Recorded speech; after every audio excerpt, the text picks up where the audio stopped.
तो हम स्टार्ट कर रहे हैं प्लेटलेट्स का नेक्स्ट टॉपिक हीमोफीलिया। तो हीमोफीलिया में दो हीमोफीलिया होती है, हीमोफीलिया ए और हीमोफीलिया बी। तो दोनों सिमिलर होते हैं, क्लिनिकल और पैथोलॉजिकल फीचर्स दोनों के सिमिलर होता है। बस डिफरेंट क्या होता है, उनके जो डेफिशिएंट फैक्टर है वो अलग होता है। हीमोफीलिया ए में फैक्टर 8 की डेफिशिएंसी होती है, हीमोफीलिया बी में फैक्टर 9 की डेफिशिएंसी होती है। ठीक है, जो दोनों ही हैं सेक्स लिंक्ड रिसेसिव डिसऑर्डर है, मेल जो है अफेक्टेड होते हैं मेनली और फीमेल कैरियर्स होती हैं। ठीक है, फिर हीमोफीलिया ए स्टार्ट करते हैं। तो haemophilia A it is a X linked recessive disease. It is due to deficiency of factor 8 की डेफिशिएंसी होती है।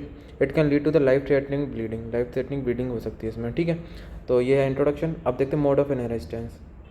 तो ये एक्स लिंक रेसेसिव डिसीज़ है। ठीक है, और फैक्टर 8 की डेफिशिएंसी होती है। और ये फैक्टर 8 कहाँ लोकेटेड रहता है, long arm of x chromosome. ठीक है, तो जैसे जो मेल है उसमें एक एक्स क्रोमोसोम होता है, फीमेल में 2 एक्स क्रोमोसोम होते हैं। ठीक है, अगर फीमेल को हीमोफिलिक होना है तो दोनों एक्स क्रोमोसोम होने चाहिए क्योंकि रेसेसिव है, और मेल को सिर्फ एक में हो जाएगा।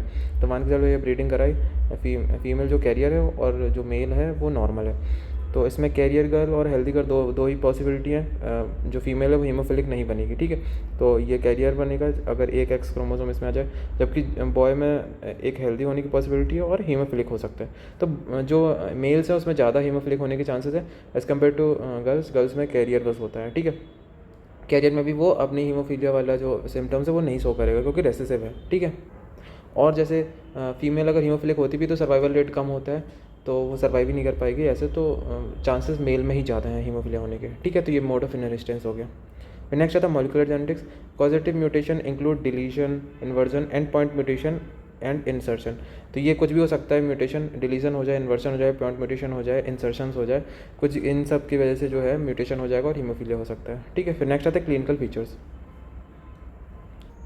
ठीक है, तो क्लिनिकल फीचर कितने ज़्यादा मतलब वो होंगे, सीवियर होंगे या माइल्ड होंगे, मॉडरेट होंगे, वो डिपेंड करेगा कि फैक्टर 8 का कितना परसेंटेज है उसमें। ठीक है, मतलब कितना नॉर्मल एक्सप्रेस हो रहा है और कितना एबनॉर्मल है। ठीक है, तो अगर मान के चलो मोर देन 6% एक्सप्रेस हो रहा है ना, तो उसमें सिम्टम्स माइल्ड रहेंगे। ठीक है, माइल्डेस्ट फॉर्म है और अननोटिस्ड रहेगा, bleeding develop after trauma only. जब ट्रॉमा होगा तभी ब्लीडिंग होगी ज़्यादा, वैसे तो नॉर्मल रहेगा। ठीक है, तो माइल्ड कब होगा, मोर देन 6%।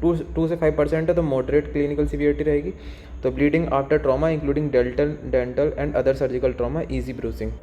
तो 2 से 5% में मॉडरेट सिम्टम्स आएंगे।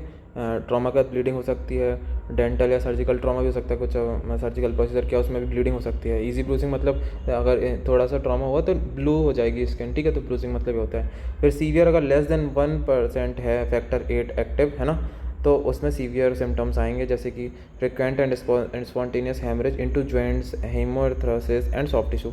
तो ये यहाँ पर जॉइंट्स में, सॉफ्ट टिश्यू में यहाँ पर हेमरेज हो जाएगा, तो ये बहुत ज़्यादा ही सीवियर केस होता है। ठीक है, तो क्या क्या क्लिनिकल फीचर मिलते हैं general, frequent and spontaneous haemorrhage into the joints and haemarthrosis. ठीक है, जॉइंट्स में देखा था अपने, जॉइंट्स में ब्लीडिंग हो जाएगी, जॉइंट्स में हेमरेज हो जाएगा।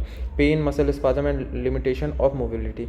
वही जॉइंट्स में वो है, ब्लीडिंग हो रखी है, हेमरेज हो रखा है, तो मोबिलिटी भी कम हो जाएगी, पेन और muscle spasm. Gastrointestinal and genito urinary bleeding हो जाएगी। स्प्लीनोमेगली 40% ऑफ पेशेंट्स में दिखता है। Excessive haemorrhage from a trivial injury.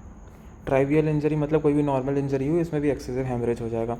Subcutaneous intramuscular haematomas, psoas and retroperitoneal haematomas. ठीक है, इन सब जगह हेमाटोमास हो सकते हैं।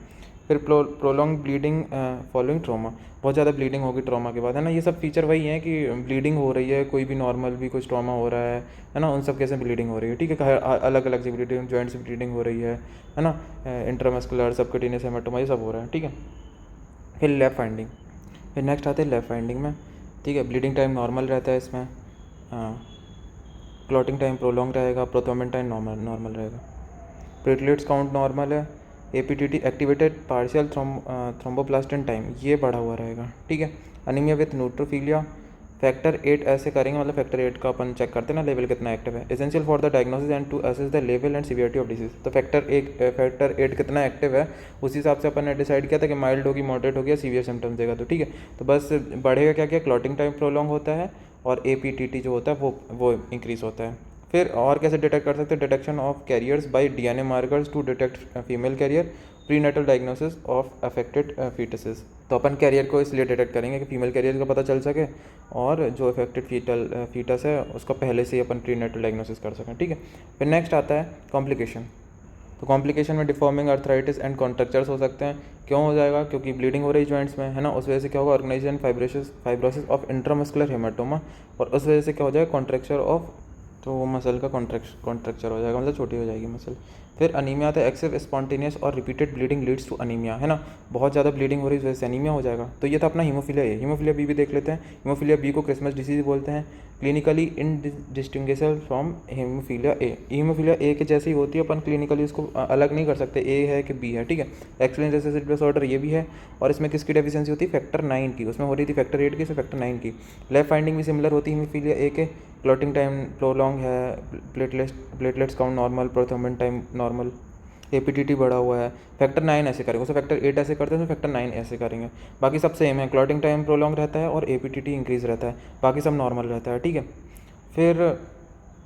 फिर haemophilia B clinical features usually milder than the haemophilia A. Haemophilia B के जो फीचर्स होते हैं माइल्ड होती है हीमोफीलिया ए के, ठीक है। तो ये रहा हीमोफीलिया, ये इंपॉर्टेंट पढ़ लेना। Thank you.